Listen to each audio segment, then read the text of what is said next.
కవిత. Hi Vijay, ఏంటి ఆచుకొని తీర్చుకొని వచ్చేసరికి సార్కి ఈ టైం అయిందా?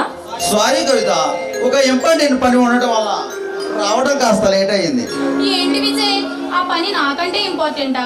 అలానే ఏం కాదు కవిత, కాకపోతే కాస్త అర్జెంట్ వర్క్ అంతే. అంతేలే విజయ్, మీ అబ్బాయిలంతా ఇంతే.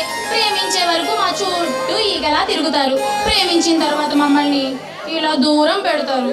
సారీ కవిత. కవిత, ఏమిటి ఇంత చిన్నదానికి అంతలా బాధపడాలా? బాధపడక క్లోజ్ అప్ యాడ్ లో లాగా ఈయ నవ్వాలా? కవిత, సారీ కవిత, ఈ ఒక్కసారికి నన్ను క్షమించు.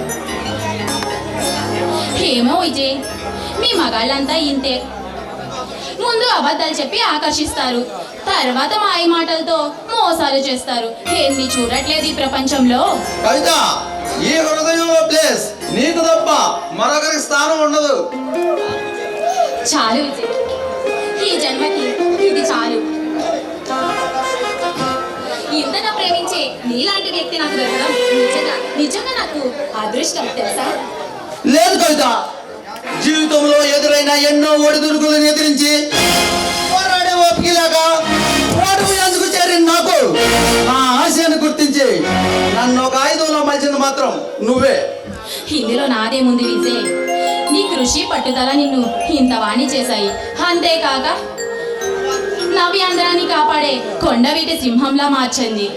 కానీ కవిత, నువ్వు నా పక్కనే ఉంటే ఎవరెస్ట్ శిఖరాన్నైనా అవలీలుగా అవరోధించే అజయుడిని కాగలను. నువ్వు నా పక్కనే ఉంటానని నాకు మాటిస్తావా కవిత?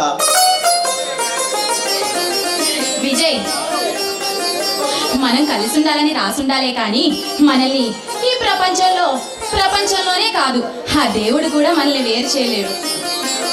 కవిత, ఈ నింగి, కవిత, ఈ నింగి, ఈ నేల, ఆ పంచభూతాలు మన ప్రేమకు సాక్షులు కావాలని, ఈ మధుర క్షణాలు ఎన్నో మధుర వాక్యాలు కావాలని, మన మధ్య ప్రేమ చిగురించి మన పెళ్లి రంగరంగ వైభవంగా జరగాలని మనసారా విజయ్, చూడు నీ కోరిక తప్పకుండా నెరవేరుతుంది Vijay. Kavitha. I love you so much Vijay.